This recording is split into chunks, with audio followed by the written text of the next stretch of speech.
बताया है संतों ने, भगवान व्यास जी ने,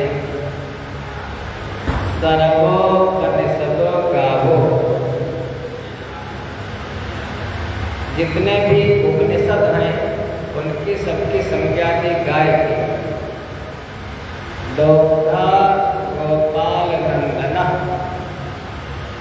उन उपनिषदों से उस ज्ञान का दोहन करने वाले कौन है? दोग्धा गोपाल नंदना, वो भगवान परात्पर ब्रह्म सच्चिदानंद स्वरूप भगवान कृष्ण,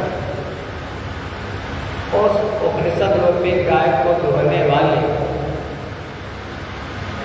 गाय ऐसे दुही नहीं जा सकती है, इसलिए बछड़ा किसको बनाया जाए? तो बछड़ा बनाया है अर्जुन को।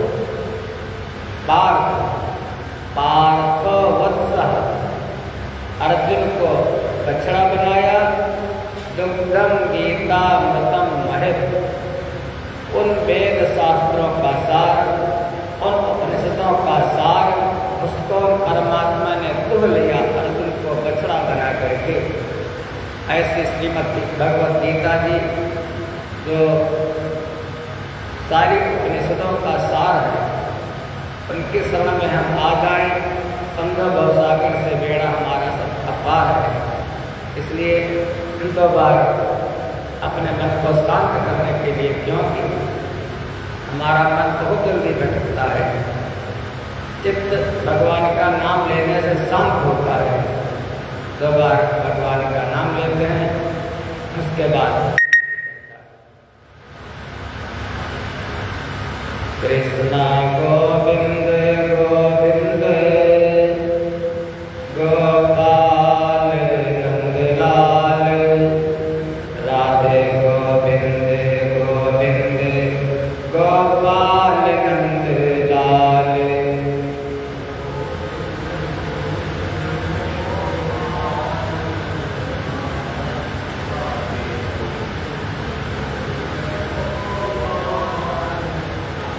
कृष्णा गोविंद गोविंद गोपाल नंदलाल, राधे गोविंद गोविंद गोपाल नंदलाल। कृष्णा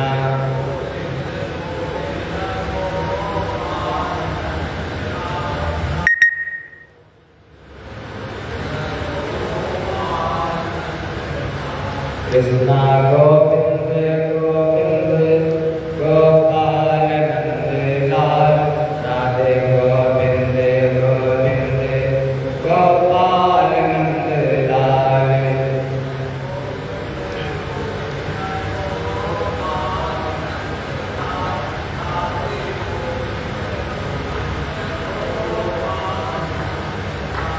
मेरो यशोदा को लाल, मेरो यशोदा को लाल,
कृष्णा गोविंद गोविंद गोपाल नंद लाल, राधे गोविंद गोविंद गोपाल नंद लाल। प्रेम से बोलो कृष्ण कन्हैया लाल की। हमारे जीवन में निरंतर दुख ही दुख रहता है। हम ढूंढते हैं सुख इस संसार में, लेकिन हमको मिल जाता है दुख। इस संसार का एक नाम है दुखालय, दुखालयम अशाश्वतम। इस दुख रूपी संसार में हम सुख तो ढूंढ ही नहीं सकते। सुख है केवल हमको सुख भाषित होता है, लेकिन सुख है नहीं। सुख है वो तो बस अपनी आत्मा में उन परमात्मा का ध्यान, उनको प्राप्त कर लेना, वही सुख है। भगवान शिव ने भी जगत जननी माँ पार्वती से कहा है कि सत हरि भजन जगत सब सपना। सुख अपने भगवान की शरण में है। इस संसार में तो जन्म लेना ही दुख, जन्म दुख, फिर धीरे धीरे दुख ही दुख है। शरीर बड़ा होता बुढ़ापा आ जाता है। जन्म दुख, जरा दुख, जाया दुख, पुनः पुनः अंतकाले महादुख, तस्मात् जागृह जागृह। अंत समय में बहुत दुख होता है। इसलिए ऐसे कर्म करो कि उन भगवान को प्राप्त कर लो कि बारंबार इस संसार में हमको गोता खाना न पड़े, और हम जिनके अंश हैं। भगवान श्रीमद् भगवत गीता जी के 15वें अध्याय में कहते हैं, हे अर्जुन, ममैवांसो जीवलोके जीवभूता सनातनः। अर्जुन, ममैवांसो जीवलोके, जो ये जीव है ये हमारा ही अंश है। इसको तब तक शांति नहीं मिलेगी जब तक कि हमें प्राप्त नहीं कर लेगा। ऐसे एक सिद्धांत है कार्य और कारण का। भगवान है सारे जगत के कारण, सारे जगत के अधिष्ठान, और ये संसार की जितनी वस्तुएं हैं ये हैं भगवान का कार्य। वो परमात्मा कारण और ये जीव उसका कार्य। तो जब तक कार्य अपने कारण को नहीं प्राप्त कर लेता तब तक शांति नहीं। मान लिया, थोड़ा विचार करो कि समुद्र से वाष्प बनी, गर्मी हुई, समुद्र से वाष्प बनी, बादल बन गया, बादल बन करके बरसात हुई, बूंद गिरी, रेगिस्तान में गिर गई, दैववश बूंद को शांति नहीं मिली। फिर गर्मी हुई, क्योंकि तत्व का नाश तो होता नहीं। वो फिर पाप बनी, फिर उड़ करके बादल में गई, फिर पानी बन करके बरसी। आखिर में कभी भगवान ने कृपा की उस बूंद पर, और जाकर के किसी जल की नदी में गई। नदी से धीरे धीरे चलते चलते दूसरी बड़ी नदी में गई, और आखिर में वही बूंद जाकर के सागर में समाहित हो जाती है। ऐसे ही हम सभी क्या है, उस परमात्मा का अंश, ममैवांसो जीवलोके, उस परमात्मा से अलग हो गए हैं। कुछ भी करें, कितनी भी शांति ढूंढे, जन्म हो जाए 100, 1000, करोड़, लेकिन शांति मिलने वाली नहीं है। शांति कब मिलेगी? जब हम उसी परमात्मा को प्राप्त कर लेंगे। हम जहाँ से आए हैं वहीं जो हमारा कारण है, जो हमारा अधिष्ठान है, जब उसको प्राप्त कर लेंगे तभी शांति मिलेगी। ऐसे भगवान ने कहा, अर्जुन, यदि तू शरीर के लिए शोक करता है तो शरीर तो नाशवान है, शरीर के लिए शोक मत कर। तब अर्जुन ने कहा, प्रभु मैं जीव हूँ, जीव के लिए शोक करूँ? भगवान ने कहा ना, ममवान सजीव लोके, जीव का कभी विनाश होता नहीं। हे अर्जुन, जीव अविनाशी है, ईश्वर अंश जीव अविनाशी, फिर जीव के लिए शोक क्यों करता है? तब अर्जुन ने कहा, प्रभु मैं आत्मा हूँ। भगवान ने कहा, फिर वही बात, यदि तू आत्मा है तो आत्मा का तो कभी विनाश होता ही नहीं अर्जुन। बस नैनम छिन्दन्ति शस्त्राणि नैनम दहति पावका न चैनम क्लेदयन्त्यापो नाशोषयति मारुता। आत्मा का कभी नाश नहीं होता, इसलिए आत्मा के लिए तू शोक बिल्कुल मत कर। तीनों बात। तब अर्जुन जब चुप हो गया, भगवान फिर बोले, तू जो शोक करता है, कहता है सब मारे जाएंगे, मैं भी मारा जाऊंगा या ये मारे जाएंगे। मान लिया कोई मर भी गया, न कोई किसी को मार रहा है और ना तो कोई मर रहा है, सब कहते हैं भगवान, हे अर्जुन, जातस्य ध्रुवो मृत्यु ध्रुवं जन्म मृतस्य च तस्मात् अपरिहार्यर्थे नातं शोचितुमर्हसि। जातस्य ही ध्रुवो मृत्यु, यहाँ संसार का अटल सत्य क्या है?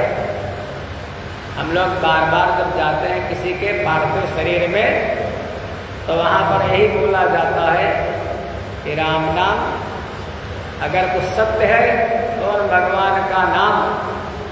जात से ध्रुव मृत्यु, मृत्यु ही अटल सत्य है इस संसार में। और फिर मरने के बाद ध्रुवम जन्म मृतस्य च, मरने के बाद फिर जन्म भी बिल्कुल अकाट शुद्ध जन्म तो होना ही होना है। जो मैंने कर्म किए, हमारी कामनाएं, हमारी वासनाएं जो बनी रहती हैं, उन्हीं के लिए हमको जन्म लेना पड़ता है। तो फिर तस्मात् अपरिहार्यर्थे ना तुम शोचितुमर्हसि। हे अर्जुन, इसलिए तू शोक मत कर जन्म का और मृत्यु का, कभी भी शोक मत कर। ये तो दुनिया है, ऐसे ही पता नहीं अनादि अनंत है, ऐसे ही चलती है और ऐसे ही चलती रहेगी। ये जितने भी प्राणी हैं जन्म से पहले अप्रकट थे, नहीं थे, जब जन्म हो गया कुछ दिन के लिए प्रकट हो गए। जैसे पानी बरसा, बूंद गिरी, गुदगुदा तैयार हो गया, हमने देख लिया, और देखते देखते वो एक क्षण में विलुप्त हो गया। ऐसे ही तो जीवन है, बस थोड़ी देर के लिए प्रकट, फिर वैसे के वैसा।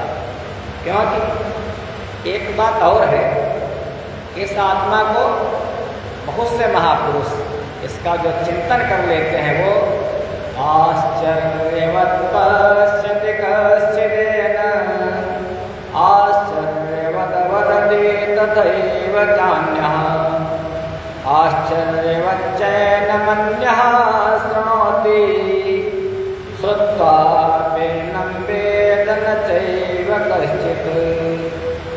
कोई इस आत्मा को आश्चर्य की भांति देखता है, अपना अपना मत है, और कोई महापुरुष इसको तत्व से जानता है, वो जान लेता है। जो आत्मा के ज्ञान को उसको कुछ जानना शेष नहीं रह जाता है। कोई इसको जानने की चेष्टा करता है, कोई इसको जान लेता है, और कोई इसको सुन करके जानता है, कोई तो इसको भली भांति। बहुत से ऐसे लोग हैं जो इसको जान भी नहीं पाते कैसी आत्मा है।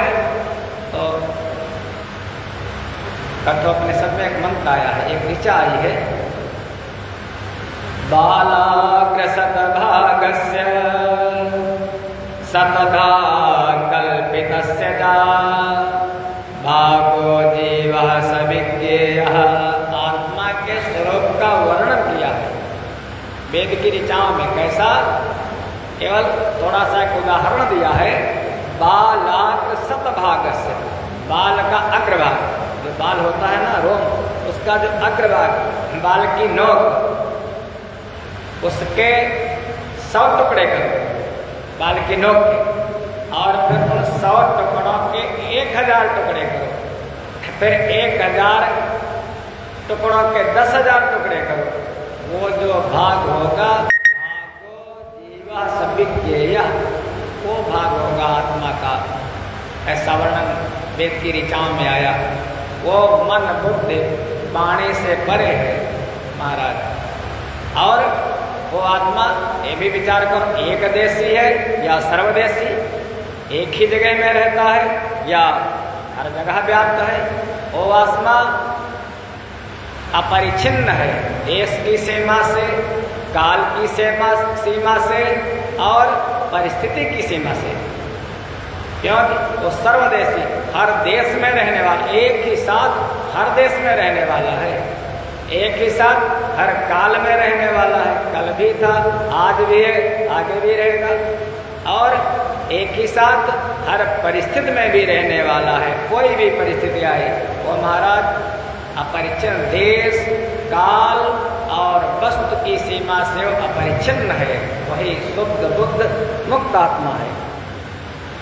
एक बात, इस समय तेरे लिए जो ये युद्ध का द्वार खुला है, ये तेरा धर्म नहीं स्वधर्म है तेरे लिए, तो विशेष करके, क्योंकि ब्राह्मणों का धर्म है वेद पाठ करना और कराना, स्वयं ज्ञान प्राप्त करना और समाज को ज्ञान देना, फिर दान लेना और समाज को दान देना, सेवा करवाना और समाज की सेवा करना। क्षत्रियों का काम है समाज की रक्षा करना, रक्षा मंत्री क्षत्रियों का काम इस समय। कौन रक्षा मंत्री है महाराज? तो कोई क्षत्रिय ही देश की रक्षा कर सकता है। ब्राह्मण मुखमासीर बाहुराजन्य कृता। इसलिए तेरा तो धर्म यही है, तेरा स्वधर्म यही है कि स्वर्ग का खुला हुआ द्वार है। यदि जीत गया तो राज्य को भोगेगा, और यदि वीर गति को प्राप्त हुआ तो तुझको स्वर्ग की प्राप्ति होगी। और मान लिया तूने युद्ध नहीं किया, कहता मैं युद्ध नहीं करूँगा, युद्ध से पलायन कर गया, तो बड़ी भारी तेरी अपकीर्ति होगी, तेरी बदनामी होगी। इस समय तो लोग कहेंगे इसने युद्ध नहीं किया, फिर आने वाले जो तेरी पीढ़ियाँ होंगी वो भी तेरी निंदा करेगी। जब तक ये संसार रहेगा, जब तक इतिहास रहेगा, तब तक तेरी अपकीर्ति होगी। और अपकीर्ति से बढ़ करके क्या है? आपको कोई महाराज आपका अपमान करे, आपकी बुराई करे, आपको अच्छा लगेगा क्या? ऐसे कर्म करके जाओ संसार से कि बाद में महाराज आपकी लोग चर्चा करें, हाँ बहुत अच्छा व्यक्ति था, चला गया, ऐसा न हो मर गया, पिंड छूटा, बड़ा दुष्ट था, ये भी कह देते हैं लोग। तो ऐसे कर्म अगर करोगे तो तेरी बड़ी बुराई होगी। अर्जुन सुन रहा था, उसी समय भगवान ने कहा केवल इस समय तेरा धर्म है युद्ध करना, और इस संसार में जीव का केवल कर्म करने में अधिकार है। बहुत ही प्रचलित श्लोक श्रीमद् भगवत गीता जी का 2 अध्याय का 47वां। भगवान कहते हे अर्जुन, कर्मण्येवाधिकारस्ते मा फलेषु कदाचन मा कर्म फल हेतुर्भो मा संगस्तो अकर्मणि। तेरा केवल कर्म करने में ही अधिकार है, तो फल की इच्छा मत कर। जब तू कर्म करेगा, पुरुषार्थ करेगा, तो फल तो मिलेगा। कर्म किए जा, कर्म किए जा, फल की इच्छा मत कर रहे इंसान। केवल कर्म करने में अधिकार है। जब कर्म करोगे महाराज, पुरुषार्थ करोगे, मेहनत करोगे, काम करोगे, तो धन तो आएगा आपके पास, कर्म का फल तो मिलेगा। तो स्वामी जी ने कहा है कि कर्म प्रधान विश्व रचि राखा,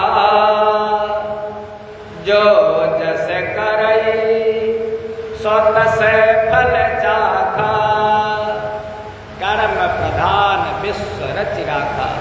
कर्म ही प्रधान है हमारा।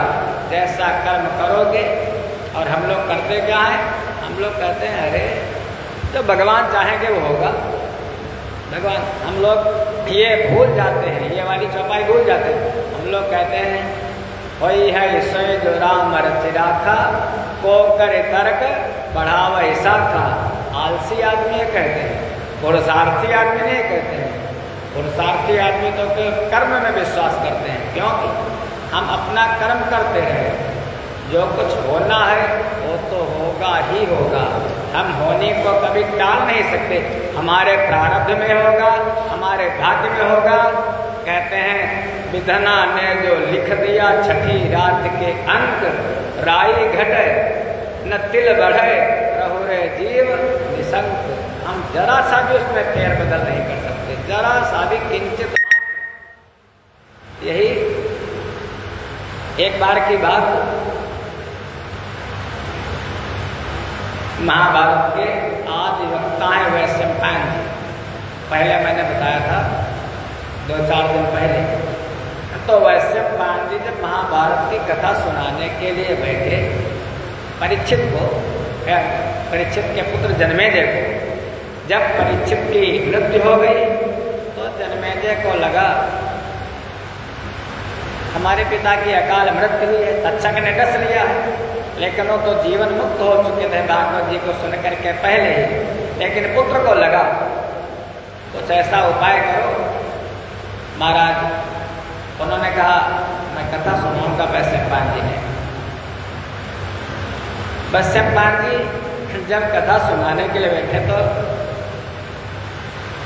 विचार कर ही रहे थे। जन्मेजय ने कहा प्रभु कथा तो भाग्य की बात है। उस समय तो हमारे जो बाबा थे अर्जुन, वो अर्जुन तो बहुत बलवान थे, सारे जगत में उनकी कीर्ति थी, बहुत बलवान थे जितने भी पांडव थे। और उनके रक्षक थे भगवान श्री कृष्ण, जो तीनों लोकों के स्वामी।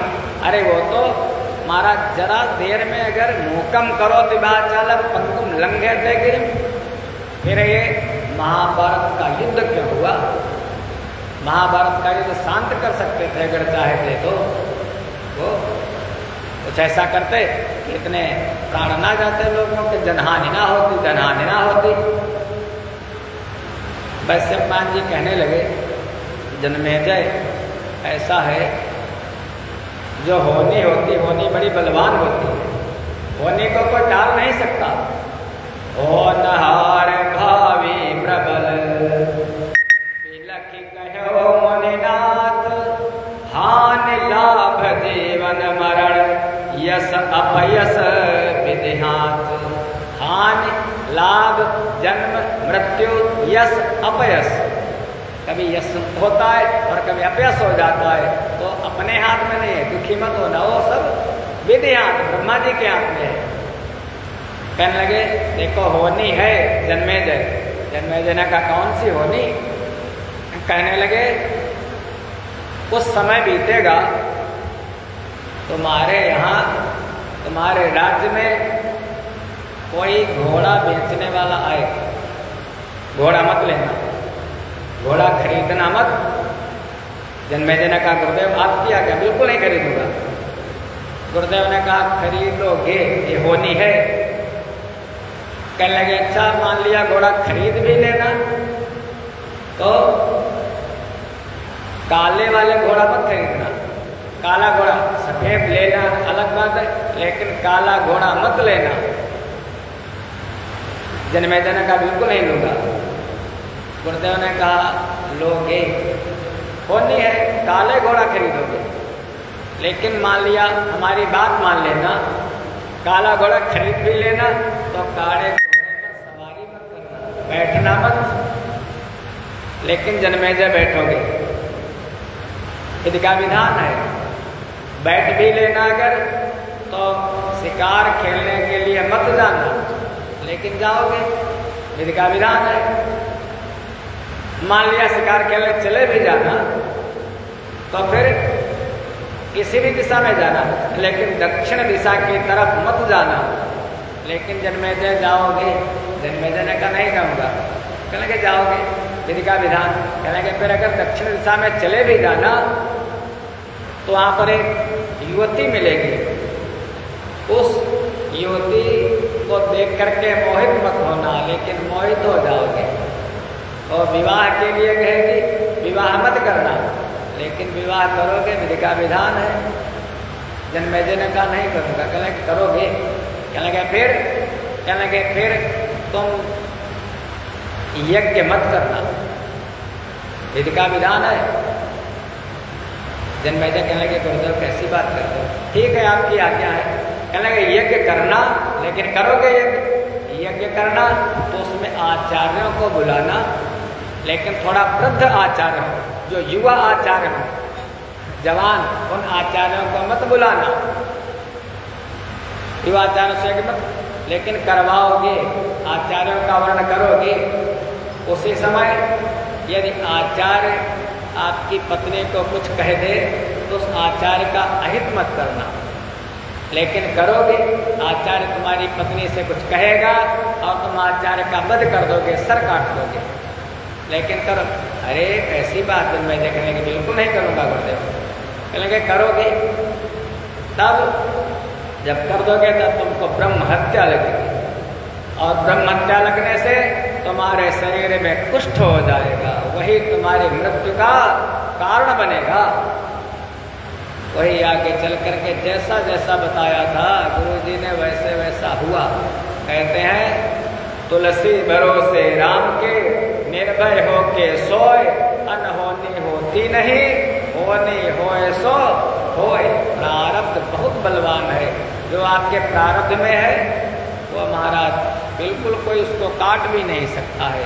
इसलिए अर्जुन तुम इसकी चिंता मत करो, ये सब सुख दुखे समय कृत्वा लाभा लाभो जया जयो, ये सब आने वाले हैं, जाने वाले हैं। तुझको सुख भी मिलेगा, लाभ भी होगा, हानि भी होगी, दुख भी होगा, मान भी मिलेगा, सम्मान भी मिलेगा, यश भी मिलेगा, अपयश भी होगा। इसमें जो विद्वान पुरुष होते हैं वो मोहित नहीं होते हैं। बस और एक बात और है, भांत भांत के वचनों को सुनने से विचलित हुई तेरी बुद्धि जब परमात्मा में अचल स्थिर हो जाएगी, ठहर जाएगी, तब तू योग को प्राप्त कर लेगा, अर्थात तेरा परमात्मा से नित्य संयोग हो जाएगा। जब तेरी बस ना बताया था बुद्धिम तु सारथिम विद्धि, बुद्धि जब तक डामाडोल रहेगी तब तक उस परमात्मा को प्राप्त नहीं कर सकते हो। जितने महापुरुष हुए हैं उनकी बुद्धि अचल है, स्थिर है। बुद्धि तेरी लग जाएगी, बुद्धि हम लोग कहते हैं ना, बुद्धि को जगा करके बुद्धि जग जाएगी। ऐसे महापुरुषों की जिन्होंने भगवान को प्राप्त किया है उनकी बुद्धि जगी है, उनकी इंद्रियों पर संयम है, उनका विवेक जगा है। कहने लगे, अर्जुन ने पूछा प्रभु ये बताओ, जो जिनकी बुद्धि जगी है, जो भगवान के भक्त हैं, जिन्होंने भगवान को तत्व से जान लिया है, उनको स्थिर प्रज्ञ कहा जाता। स्थिर प्रज्ञ, प्रज्ञ माने बुद्धि, प्रज्ञा, जिनकी प्रज्ञा प्रखर है, जिनकी प्रज्ञा जग गई है। प्रभु उनके लक्षण क्या हैं? जैसे हम लोग अगर किसी के पास ज़्यादा धन है तो उसको हम लोग कहते हैं धनवान, किसी के पास अगर ज़्यादा ज्ञान है तो हम उसको कहते हैं ज्ञानवान, कोई किसी के पास ज़्यादा बुद्धि है तो हम उसको कहते हैं बुद्धिमान। ऐसे जिसके पास यह गुण है, जिसकी प्रज्ञा प्रखर है, जिसकी प्रज्ञा जगी है, उसी को कहा जाता है स्थित प्रज्ञ। अर्जुन ने प्रश्न किया स्थित प्रज्ञ के लक्षण क्या है प्रभु? पहले भगवान ने अर्जुन का मोह दूर किया, फिर अर्जुन ने प्रश्न किया। अब अर्जुन प्रश्न करता जाता है कि अर्जुन तेरा केवल कर्म करने में ही अधिकार है, फिर ज्ञान की बात, स्थित प्रज्ञ के लक्षण क्या है? गीता जी का 2 अध्याय 54वां श्लोक। अर्जुन पूछने लगे, हे प्रभु स्थित प्रज्ञस्य का भाषा समाधि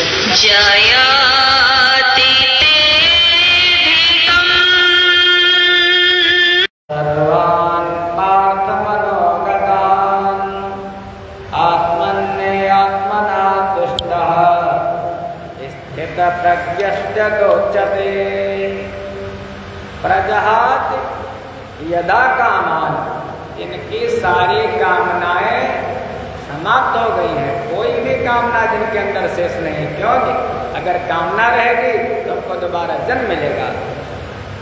सर्वान पार्थ मनोगतान आत्मन्ने आत्मना तुष्टा, जो अपनी आत्मा में ही महाराज संतुष्ट है, जिनके राग द्वेष, राग माने किसी से हम लोग कहते हैं हमको राग हो गया, बिना उसको देखे हमको चैन नहीं है। चिंतन देखो धोखा ही होता है, या तो किसी से राग हो गया उसका चिंतन होगा, बार बार उसी का चिंतन होगा जिससे मन लग जाएगा, और या तो द्वेष हो गया, हमको किसी ने बुरा भला कह गया, द्वेष हो गया, या तो राग में चिंतन होगा या तो द्वेष में चिंतन होगा। हम राग हो और ना तो द्वेष हो, कहते हैं बीतरागी संत, जिनको न किसी से राग है और न किसी से द्वेष है, वो है बीतरागी। कभी सुख होता है कभी दुख होता है, न हम सुख में सुखी न हम दुख में दुखी। दुखेषु उद्विग्न मनः सुखेषु विगत स्पृहा, दुख में कोई दुख नहीं, सुख में विगत स्पृहा, करने वाले तो भगवान है, कोई स्पृहा नहीं हमारी। फिर वीतराग भय क्रोधा, वीतराग में राग न द्वेष, ऐसे मुनि भगवान को प्राप्त करते हैं। हे अर्जुन, उसके बाद जो शुभ या अशुभ वस्तु को प्राप्त करके भी न प्रसन्न होता है और न किसी से द्वेष करता है, कुछ भी हमको अच्छा मिल जाए और चाहे हमको बुरा मिल जाए, चाहे शुभ हो और चाहे अशुभ हो।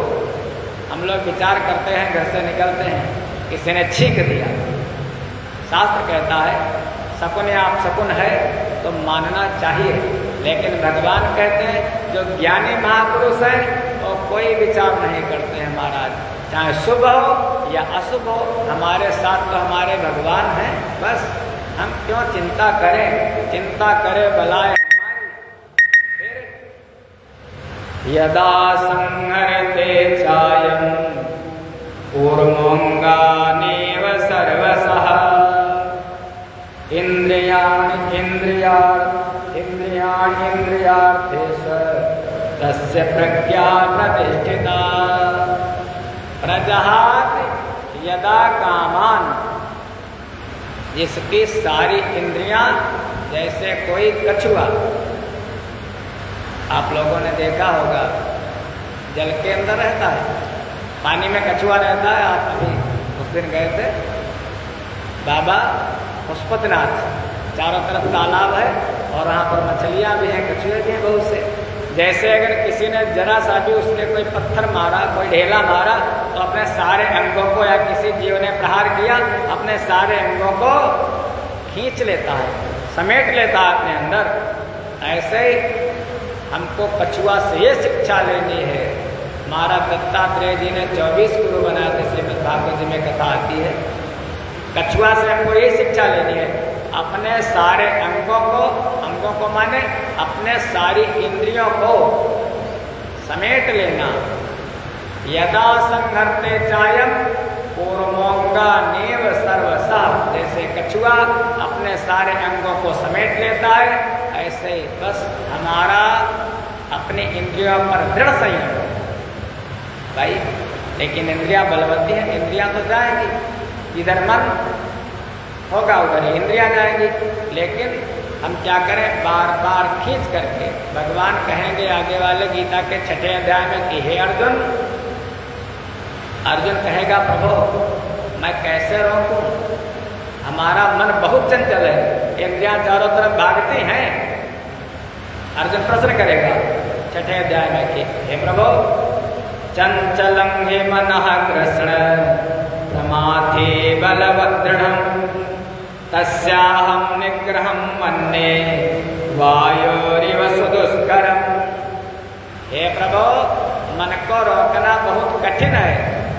चंचलंग मना कृष्ण, मन बहुत चंचल है, मन बहुत चलायमान है, बहुत कठिन है मन को रोकना। प्रमाथी प्रमथन स्वभाव वाला है, मन हमारे बुद्धि को मथ देता है। जरा सा भी विकार आ गया, जरा सा भी एक बात आ गई, हमारी बुद्धि को मथ देता है। प्रमाथी बलवदृढ़ तस्याहं निग्रहं मन्ये, उसका निग्रह करना, उसको रोकना, उसको डाइवर्ट करना बड़ा कठिन है प्रभु। भगवान ने कहा असंशयं महाबाहो, महाबाहो एक अर्जुन का भी नाम है महाबाहो, जिसकी भुजाएं घुटने तक लंबी हों, घुटने तक जिसकी भुजा, ऐसे भगवान का भी नाम महाबाहो। तो नर और नारायण भगवान के ही अवतार हैं। असंसंग महाबाहो, इसकी महापुरुषों की भुजाएं घुटनों तक लंबी होती हैं, हम लोगों की वहाँ तक नहीं जाती। नाप लेना, जो महापुरुष रहे होंगे महाराज उनकी। असंसंग महाबाहो मनो दुर्निग्रहम चलम, बहुत ही दुराग्रही मन है, रोकने में कठिन है, मन रोका नहीं जा सकता, लेकिन असंभव नहीं है। असंभव इसलिए नहीं है क्योंकि मन का स्वभाव है जाना, मन चला गया, लेकिन हमको बार बार उस मन को खींच खींच करके लाना है। कैसे लाना है? अभ्यास योगेन कौन्ते वैराग्येण च गृह्यते। अभ्यास योग के द्वारा हम बार बार अभ्यास करेंगे तो वो मन, मान लिया एक पक्षी, अभी हमने तोते को पिंजरे में बंद कर दिया, कबूतर को पिंजरे में बंद कर दिया, तो बहुत पंख फड़फड़ाएगा। एक दिन फड़फड़ाएगा, 2 दिन फड़फड़ाएगा, 3 दिन 4 दिन, लेकिन जब उसको पता चल जाएगा अब इसी में रहना है, इससे बाहर जाना ही नहीं है, तो फिर दुबक करके उसी में बैठ जाएगा। फिर धीरे धीरे आप जैसा चाहोगे वैसा करने लगेगा। एक समय ऐसा भी आएगा आप पिंजरे का दरवाजा खोल दोगे लेकिन उससे बाहर नहीं आएगा। ऐसे तो मन है महाराज। अभ्यास योगेन कौन्ते, महापुरुषों ने कहा था कि करत करत अभ्यास के जड़मति होति सुजान, रसरी आवत जात के सिल पर परत निशान। जब पत्थर पर निशान पड़ सकता है तो ये तो मन है। पहले के समय में कुआं होता था जल भरने वाला, हम लोगों के बचपन की बात है, तब बाल्टी डाली जाती थी कुएं में और जो कुएं की जगत होती थी उसी पर रस्सी डाल करके निशान बन जाता था पत्थर पर। रसरे यावत जात के सिल पर परत निशान। और ऐसे महाराज हमारा मन है, मन रोका जा सकता है। भगवान ने कहा इसलिए अर्जुन, जिसकी इंद्रियां अपने बस में है, जिसकी इंद्रियां विषयों की तरफ भागती नहीं है। जैसे एक नाम है दशानन, रावण दशानन, दस धन आनंद, जिसके 10 मुख हैं, माने जिसकी 10 इंद्रियां बाहर की तरफ भागती हैं। निरंतर कितना भोग करो, कितना भोग करो। जो ज्यादा संग्रही होता है, ज्यादा भोगी होता है, वो भोग कुछ नहीं कर पाता। क्या रावण भोग करता था क्या? मान लिया आप घर के मुखिया हैं, दिन भर जूझे जा रहे हैं, दिन भर किसके लिए? अपने लिए, अपने परिवार के लिए, अपनी पत्नी के लिए, बच्चों के लिए। उन बड़े बड़े लोगों के पत्नी बच्चे, किसी की पत्नी भी नौकरी करती है, मौज कौन उड़ाता है? मौज उड़ाते हैं नौकर चाकर, उसकी मौज उड़ाते हैं। वो तो घर में पड़े हैं, वो महाराज अपने लिए बस निरंतर। रावण कहीं गया, एक बार कुबेर पर धावा, पुष्प ज्ञान जीत लिया, इंद्र पर चढ़ाई की, वो निरंतर इधर उधर घूमे करता था। भोग तो करते थे लंका के निशाचर। महाराज देखना, एक दशानन जिसकी 10 इंद्रियां बाहर की तरफ भगे, और एक है महाराज दशरथ। जो दशानन होता है, दशानन के यहाँ कुछ बचता ही नहीं, वो उसका कुल विनष्ट हो जाता है, कुछ नहीं बचता है। 1 लाख पूत 1.25 लाख नाती, ता रावण घर दिया निबाती। जो ज़्यादा भोगी होता है, जिसकी इंद्रियां भागती हैं, उसका विनाश हो जाता है। और जिसकी इंद्रियां सधी होती हैं, दशरथ की 10 इंद्रियाएं बस में हैं, इसलिए जिसकी 10 इंद्रियां बस में होती हैं, उसके यहाँ तो भगवान का अवतार होता है। भगवान उसी के हृदय में विराजमान होते हैं जिसकी इंद्रियां बस में होती हैं। हम लोग जब पंडित जी लोग स्वस्ति वाचन करते हैं, महाराज बहुत अच्छा लगता है। जो वेद के वाक्य हैं, वेद के मंत्र, वेद की ऋचाएँ कहते हैं, ओम भद्रं कर्णे शृणुयाम देवा, भद्रं पश्येमाक्षभिर्यजत्राः, स्थिरैरङ्गैः तुष्टभागं सस्तनोभिर्व्यसेम देवहितं यदायुः। भद्रं कर्णे शृणुयाम देवा, हम अपने शृणुयाम माने सुने, कैसे? अपने कानों से। क्या सुने? भद्र माने अच्छा ही सुने, भगवान का नाम सुने, अच्छी बातें सुने, लेकिन हम किसी की निंदा और बुराई ना सुने, अच्छे वचनों को सुने। भद्रम कर्णे शृणुयाम देवा, भद्रं पश्ये, अच्छा ही देखें, अपने नेत्रों से हम जो कुछ देखें अच्छा देखें, बुरा मत देखें। मान लिया हमारी नज़र पड़ गई, मन चला गया, तो इतना तो है, हम अपना हटा लें, अब नहीं देखेंगे। बहुत से लोग देख करके बार बार देखते रहते हैं, बहुत से लोग निंदा बुराई सुनते हैं, उनको रस आता है, और बहुत से लोग भैया बंद करो, विषय हटा दो, विषय बदल दो, वही उनकी इंद्रिया संयम में है।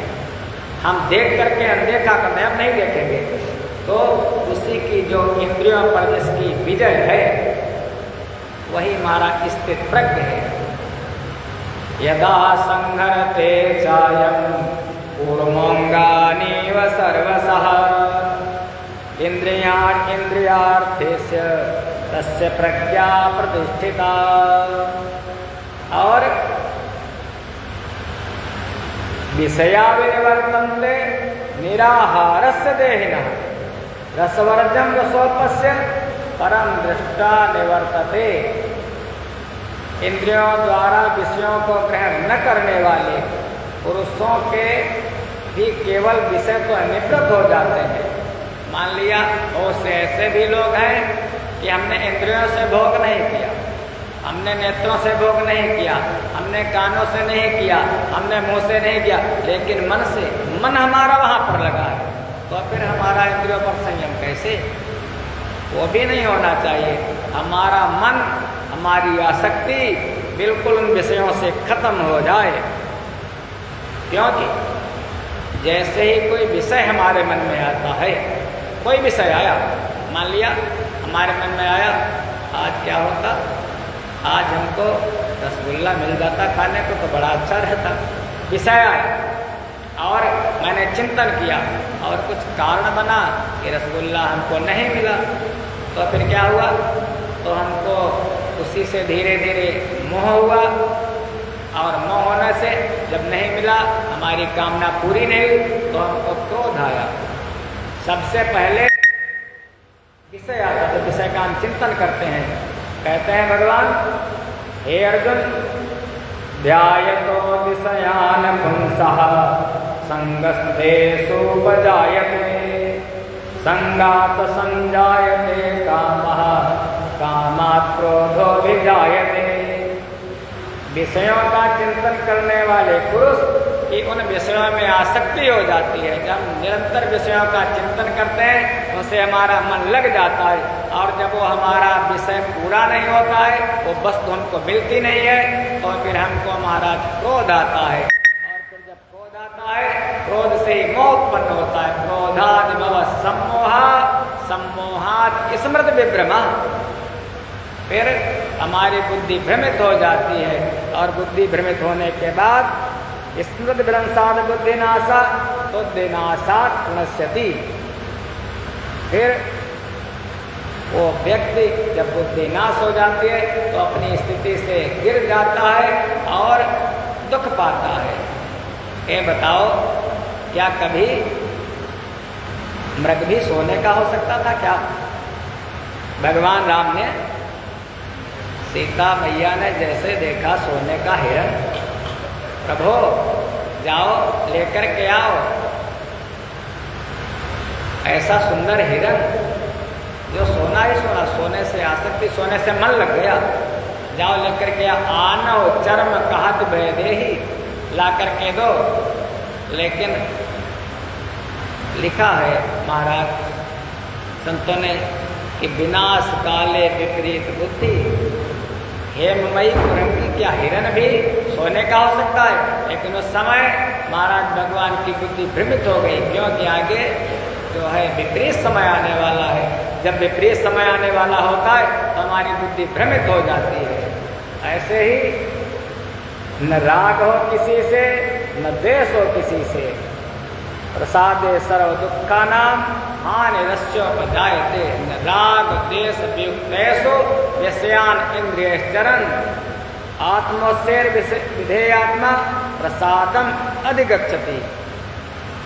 बस हम जो कुछ हमको भगवान ने दिया है, हमको भगवान ने जैसा भी दिया हम उसी में संतुष्ट रहें। कहते हैं है तो सबके लिए, लेकिन ब्राह्मणों के लिए विशेष करते हैं महाराज। उन भक्तों की महाराज बुद्धि जिनकी जगी है, इंद्रियों पर जिनका संयम है। एक ब्राह्मण थे जिन ब्राह्मण का नाम था सुदामा महाराज। कृष्णस्य सखा आसीत् ब्राह्मणो ब्रह्मवित्तमा विरक्त इंद्रियार्थेषु।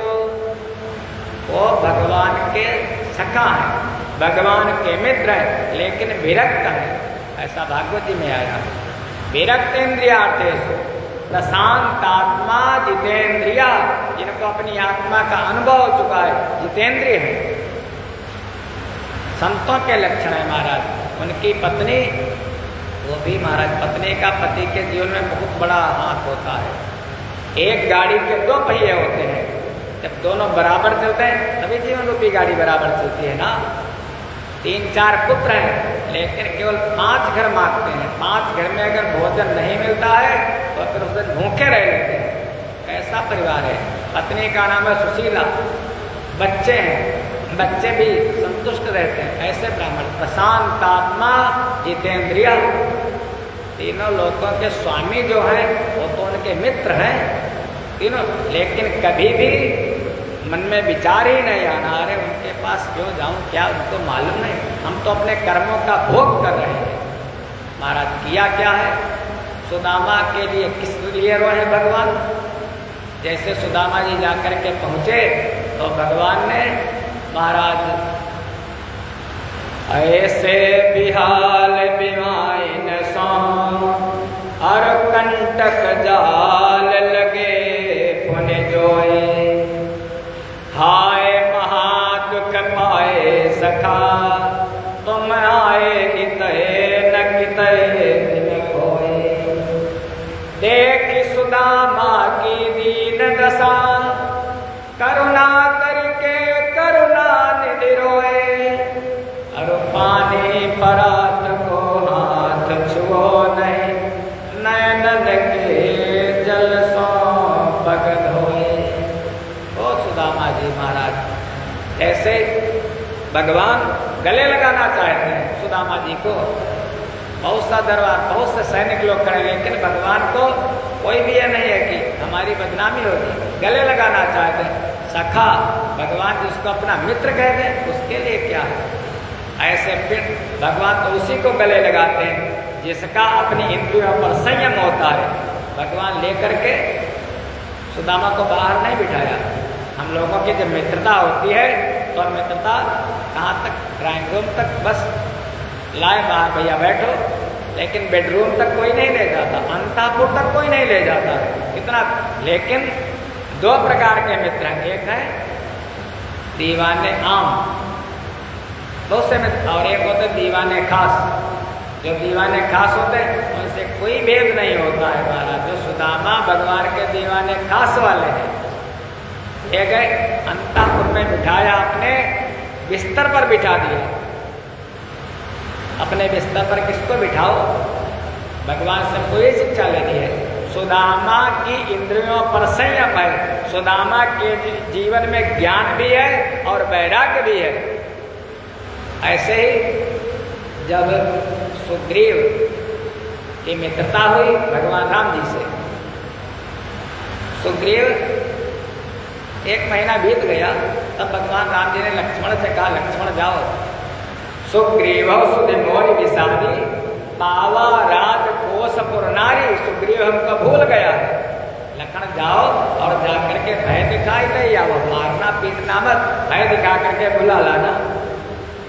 लखनलाल गए, भगवान तो नगर को जाते नहीं थे, तो जब गए हैं तो सुग्रीव जी ने लखन भैया को बाहर नहीं बिठाया। सुग्रीव ने लखनलाल को अपने बिस्तर पर, बेडरूम में बिठाया, पलंग पर बिठाया है, क्योंकि जो हमारा पलंग है, हमारा बिस्तर है, वो भोग का प्रतीक माना जाता है। तो अपने बिस्तर पर किसको बिठाओ? ज्ञान को बिठाओ, वैराग्य को बिठाओ। माने भाव यही कि हमारी इंद्रियों पर संयम हो। बस महाराज जैसा करोगे वैसा ही आप भरोगे, जैसा कर्म करोगे वैसे फल मिलेगा। बस ऐसे हमारी इंद्रियों, राग द्वेष न किसी से राग न किसी से द्वेष, और प्रशांत आत्मा जितेंद्रिय, विरक्त ज्यादा आसक्ति भी नहीं। बस धीरे धीरे संसार में रहते हुए भी, हम कर्म करते हुए भी अपने आप को कर्ता ना माने। सब कुछ है, लेकिन महाराज जनक के जैसे हमारे अंदर वैराग्य भी, ऐसे अगर ना होते तो सुखदेव जैसे जो महाराज अपनी आत्मा में रमण करने वाले व्यास के सुपुत्र, वो महाराज जनक जी के पास शिक्षा लेने के लिए क्यों जाते हैं? घर में रहते हुए भी भगवान कहते हैं पद्म पत्रम इमाम बसा, जैसे जल के अंदर कमल रहता है, घर में रहते हुए भी वैसे ही रहो। भगवान का चिंतन, भगवान का भजन और भगवान का ध्यान। पहले अध्याय से 6 अध्याय तक भगवान बताते हैं, हे अर्जुन तुम कर्म करो, कर्म करो, कर्मण्येवाधिकारस्ते मा फलेषु कदाचन, स्थित प्रज्ञ के लक्षण। और उसके बाद जैसे तीसरा अध्याय शुरू होता है तो भगवान कहते हैं कर्म कर, ज्यायसी चेत कर्मणस्ते मता बुद्धि जनार्दन तत् किम कर्मणि घोरे माम नियोज्यसि केशव। अर्जुन कहने लगा, प्रभु आप कहते हो कि कर्म करो, कर्म करो, और फिर एक कर्म तो हमारे बंधन का कारण बन जाएंगे, फिर हमको इस घोर कर्म में क्यों लगाते हो? भगवान और उपदेश देते हैं, कर्म करो। तो कर्म कैसे करो? एक है कर्म, दूसरा है अकर्म और तीसरा है विकर्म। 6 अध्याय तक भगवान कर्म की चर्चा करते हैं। उस 6 अध्याय के बाद जैसे 7वां अध्याय शुरू होता है, भगवान वहीं से शुरू कर देते हैं, हे अर्जुन अब तू भक्ति को प्राप्त कर। कर्म करते करते हम भगवान की साधना करें, उपासना करें, भगवान के पास आकर के बैठे, और उस समय जब हमारा मन निर्मल हो जाए तब हम भगवान की भक्ति कैसे करें? तब भगवान कहते हैं, अर्जुन मैया सक्तमनाः पार्थ योगम युञ्जन मदाश्रयः। मैया सक्त 7वें अध्याय से शुरू कर देते हैं, यदि आसक्ति लगानी है तो मुझसे लगा, मेरा चिंतन कर, मेरा भक्त बन, मेरी भक्ति कर। आगे वाले भगवान की हम लोग भक्ति कैसे करें? कर्म करते हुए, और भगवान की भक्ति कैसे करें? निर्गुण निराकार 12वें अध्याय में हम निर्गुण निराकार की भक्ति करें या सगुण साकार की भक्ति करें। जो निर्गुण निराकार को भजते हैं वो भक्त कैसे होते हैं, और जो सगुण साकार को भजते हैं उन भक्तों के लक्षण कैसे होते हैं, ये हम लोग इस पर आज नहीं बल्कि कल विचार करेंगे। समय के अनुसार यहीं पर अपनी वाणी को विराम देते हैं। सभी लोगों का मंगल हो, सभी लोगों का कल्याण हो। बस मुख्य बात जो यह है कि अपने मन को भगवान से लगाओ, आपकी इंद्रियों पर संयम हो, आपका अंतःकरण निर्मल हो और भगवान की प्राप्ति हो। इसी के साथ सभी का कल्याण हो। सर्वे भवन्तु सुखिनः, सर्वे सन्तु निरामया।